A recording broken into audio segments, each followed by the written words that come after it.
We always hear about how these NBA legends were killing it on the court, but what you always don't hear are the funny stories, like the real behind the scenes moments that made them just regular dudes at the end of the day. I'm talking about locker room jokes, the crazy stuff happening mid-game, all day. And the best part, it's the players themselves telling it. Legends, superstars, role players, just sharing those moments you don't see on TV. So if you ever wonder what's really like in the NBA when the cameras aren't rolling, man, you're about to find out. Let's get into it. Like Gary will talk about your mama, your grandmama, and won't apologize, and to keep bringing it up. Gary will talk about your woman, your girlfriend, everything. I'm like, man, I ain't messing. And then when you talk to a guy like Gary, you got to keep talking, because Gary ain't gonna shut up. Gary, you know, some guys, if you say something grimy, you can get them to stop. Gary just gonna keep it going. So, you know, it's like the whole game, the ref's talking to him, and he'd be like, I don't give a shit. Throw me out. I'm gonna beat your big ass, Shaq. I'm gonna beat your big ass. I'm like, all right, man. Gary's the only guy in history that can call a play and talk trash at the same time. 25-15, shut your stupid ass up. 25-15, come around the screen, shut the hell up, punk. I'm like, what? I remember Patrick Ewing was doing his thing, right, in New York. And so they would say, oh, man, is Patrick gonna take it to Kareem tonight? So I would go to, Cap, he trying to take over your city. I thought you from New York. Stay in the pot. Stay in the pot. Patrick, you ain't got New York on lock. And he look at me. Oh, boy. feel sorry for you, Patrick. Then we get to Houston. Oh, they said Akeem getting ready to take over the league. They got the Twin Towers. What you gonna do, Cap?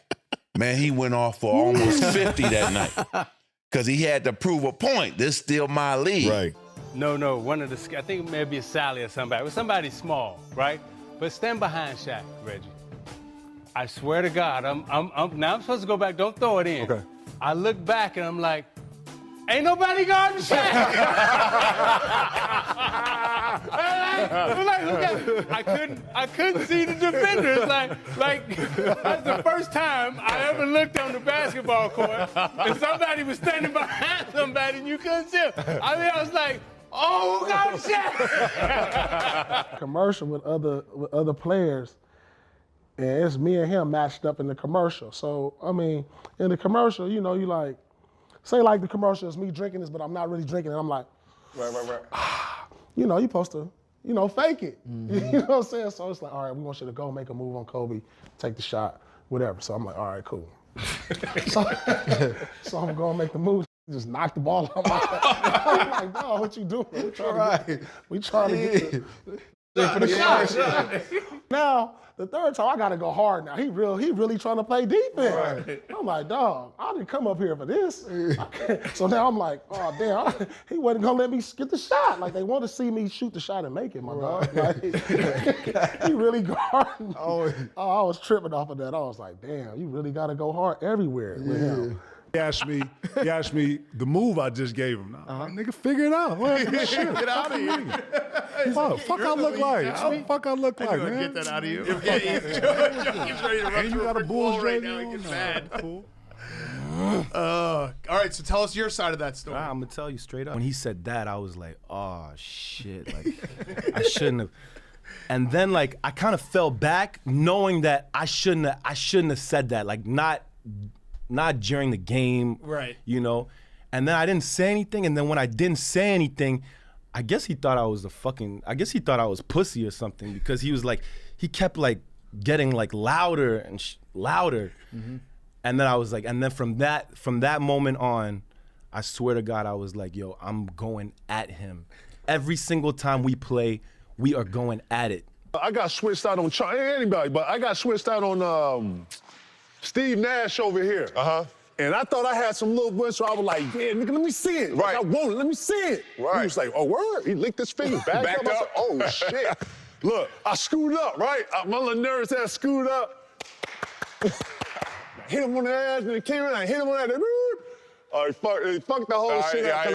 Every time Chicago played, you know, Joe and I would be on the phone, and we'd be talking because we got to play against them, right? And they were playing New Jersey in Chicago, And Joe and I, you know, we talking, and Jordan came down on the left side, caught on the left wing, went through a couple of dribbles, and then he took off on the left box. And dude floated all the way to the right box. And then laid it up on the other side. And I swear to God, Joe and I were on the phone, and for about 5 minutes, man, it was just dead silence. Just dead silence. The fuck did we just see? Yeah. And then all of a sudden it was like, "Hey man, I see you at practice tomorrow." Seen enough. This is what we got to do. The whole motive is to get Dennis back in shape. Everybody starts running in a line, and Phil blows a whistle. Whoever's at the back, run to the front. Now, you can't stop. Whoever's in front controls the pace. So I tell everybody in that group, say, look, whoever gets in the front of that row, slow down to a fucking walk. We're just gonna jog and jog and jog and jog. Dennis takes off. Boom. Now, he blows a whistle. Now, we cannot stop until we get back in front of Dennis. It took us 4 laps to catch up to Dennis. I saw Gary Payton control the referees, his coach, my coach, the crowd, the lady in the front, the guy who was on the side of the Minnesota game sitting in the bucket. He was controlling the whole game. It's magical. You know, and if you went to a party with Gary, he was doing the same thing. Where the drinks at? Y'all ain't drinking? Shots over here. Get them out of here. me, man. Who with them? Right. I was just like, okay, this is GP. This is just who GP is. 3 years, I never spoke to y'all because I thought it was a language barrier there. And then one game, he hit me with a Hakeem Olajuwon bing, bing, fadeaway.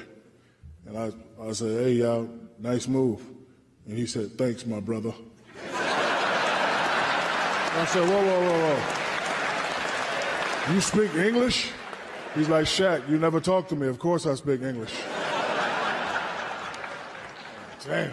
Yeah, I'm a rookie. I'm glad to be in the league. You know, I'm in the Boston Garden, and I'm guarding him, right? First play of the game, he said, I don't know why you got you guarding me, Holmes. I was like, huh? He shoots a 3. And I wasn't mad he made the 3. I said, but this some bitch called me Holmes. You know?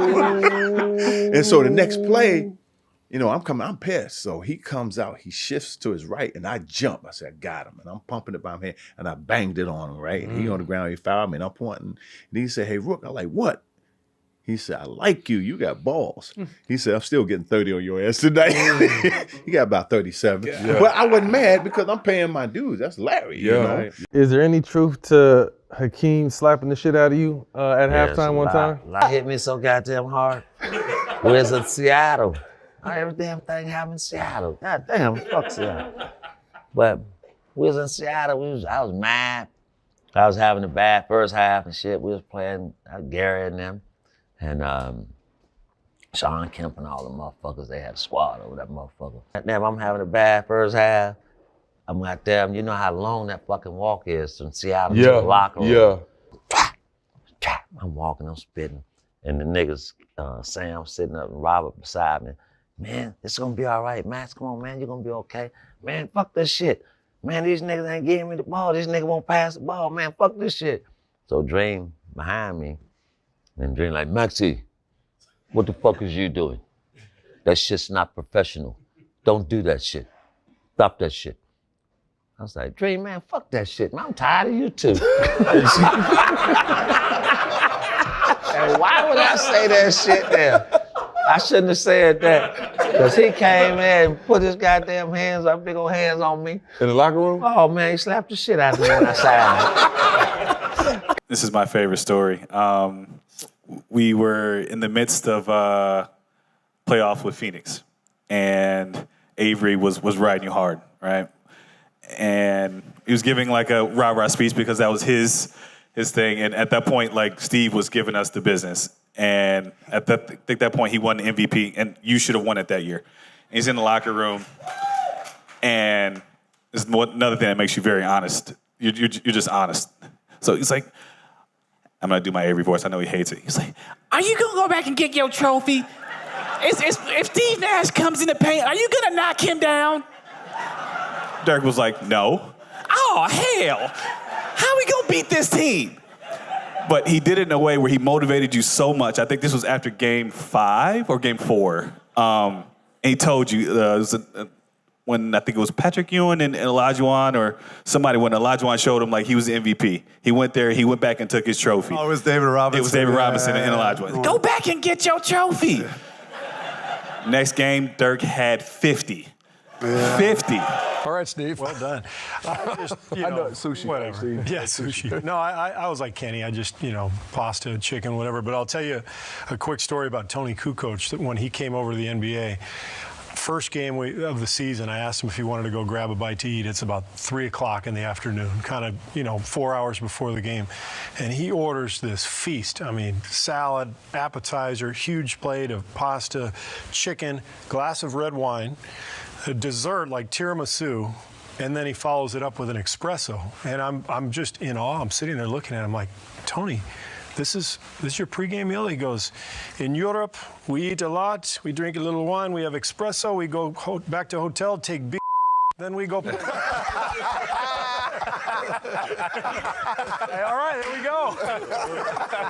Oh, man, was I allowed to say that? I gotta honestly say, I did not see that story going there. That was awesome. I don't know why. I thought he was going to say, oh, we have a game tonight.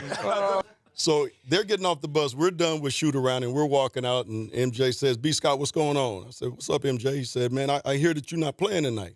I said, no, I sprained my ankle. He said, who's guarding me? I said, Anthony Peeler. He said, 50. So I told Anthony Peeler, listen, MJ, he's probably going to go for about 50 tonight on you. So just don't piss him off. Just be cool. He ended up with 54. I don't usually talk trash, but I had to that time. So I said, Michael, if you don't turn into Air Jordan, we're going to blow y'all out. Man, he started sweating. It was hard. That tongue went long. You know when that tongue come out. It's over. It's a problem.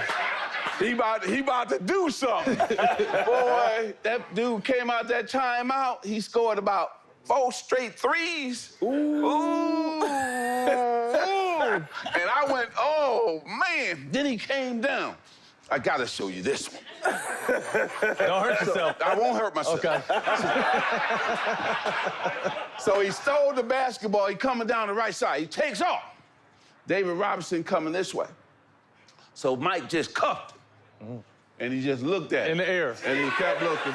He kept looking. He kept looking. He went all the way down, Jack. He did a 360. Ooh. Bam! And dunked. I said, that's it. That's it. It's over now. That's him. It's over now. So he come in with his cigar. Got his drink. So how old is he right now? He's 26, 27? Yeah, young. Young boy, yeah. So I just want y'all to know. There's a new sheriff in town. Players I've ever been with, because in Sacramento, I did not want to be there. And so my very first practice, my mom is giving me scriptures. Oh, this is going to be a blessing. I'm like, Mom, please, I don't have enough time for that positive stuff. She's like, oh, it's just going to be a blessing. And I remember after the first practice, I was like, called, and I was like, you're right. Because Jay Will was just funny and appropriate. And so, you know how you make your rookies do everything? Right. It wasn't even fun. I'm like, Jay Will, we landed in New York. I'm like, man, you got to get off the bus. It's snowing. Only in your tights. Yeah. Go in and scream, who let the dogs out and pay for it? He would do whatever. And so one trip, we're coming in Boston. It's a snowstorm. We would make him do all the things. And he was like, if I do one thing, can I be off? We were like, yeah, whatever. So we get in Boston. I'm just listening to headphones. It's cold. It's freezing. And we're like, yeah, what's going on? We get to the hotel. Everybody's checking in. Everybody's like, where's Jason? And we really can't find him. It's about maybe 3-4 minutes.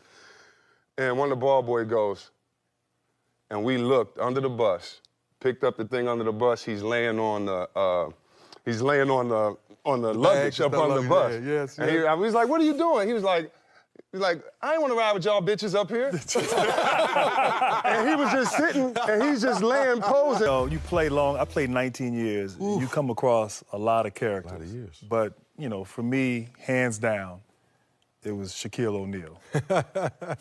Most of the stories I can't. We can vouch for that. I can't repeat most of the stories. But every day, I think he literally would come to practice every day thinking of how can I make everybody laugh. Mm-hmm. And did it actually make you laugh, or did it just make you shake your head? A little bit of both. But Shaq. I remember one time we getting ready to play a big game against Dallas. As a matter of fact, I think it was a TNT game.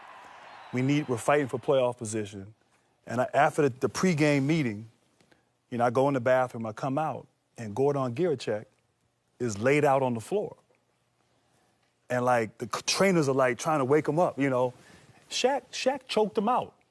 Like, 18 minutes on the clock, we're getting ready to go out to play, and Shaq, like, put him in the sleeper hold because he was talking too much. He was talking trash to Shaq. So Shaq... That's one funny He's not here to defend himself, Shaq. But it was like... Bully. G-Hill, I told him don't mess with me, G-Hill.